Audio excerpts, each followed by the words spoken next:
Trying to scrape up a down payment for a little fixer-upper in your neighborhood? Take a look at my next guest. There's a report around Wall Street that this is what he has in mind. This is Donald Trump, 33 years old, and some people think that he wants to buy the World Trade Center, the 110-story Manhattan skyscraper that anyone can pick up if they've got the coins.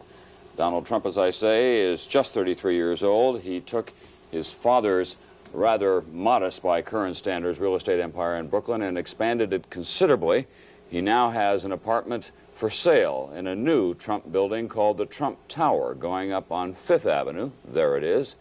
You can buy this apartment, one floor of it, one whole floor of that building, that is, $11 million altogether. You bought some prized properties at the bottom of the New York market in the 1970s. Inner cities have been pure gold since that time.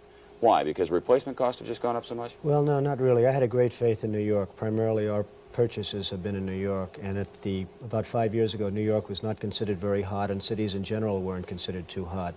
And we purchased the old Commodore Hotel, and we've reconverted that now into about $110 million Grand Hyatt Hotel, which is opening up next week in New York City.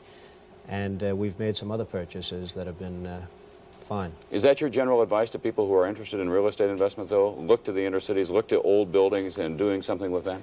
Well, I like the inner cities. I see the inner cities as being sort of a wave of the future now. I think with the problems of fuel and the gasoline shortages and everything else, and the transportation, especially in the major cities such as New York and Los Angeles and Chicago, I see the inner cities as being probably, in terms of a real estate or in a real estate sense, probably the most viable investments. But it's going to be expensive. Apartments in New York City alone, one bedroom, not very large at all, $650 a month. That's tough for the working class, isn't it? And that's actually now a very low price. In fact, if you have any of them available, I'd like to... I know where I can sell 1,000 of them at that price. Right. Actually, that is a low That's price. Right. That's really a very low price now. I know of a couple of buildings, for instance, an Olympic Tower, which is on 51st Street and Fifth Avenue. Apartments are being rented by the condominium owners for $5,000 and $6,000 a month, and they're one-bedroom and two-bedroom apartments. So it's, when you say $600, even in other sections, it's almost becoming a low price. What happens to some of the old buildings in the inner cities that are works of art? You were recently the object of a lot of controversy because you destroyed some sculptures on a building that you bought that the Metropolitan Art Museum wanted. Why did you have those destroyed, first of all, and what happens to the look of a city?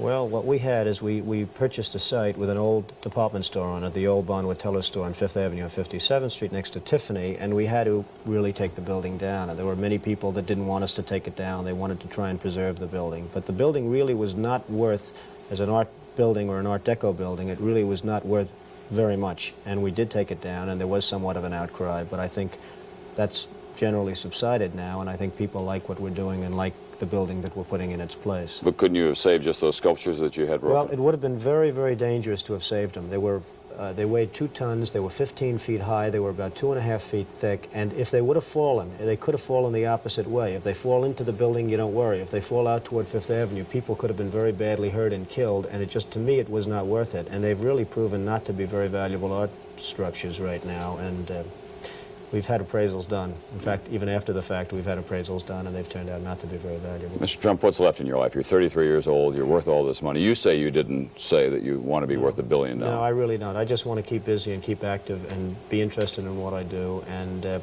that's all there is to life as far as I'm concerned. I really am not looking to make tremendous amounts of money. I'm looking to enjoy my life, and if that happens to go with it, that's fabulous. Give me one final bottom line. In 5 years, the price of a hotel room in New York City will go for? It could be $1,000 a night. Start saving your money, folks. Just one night, $1,000.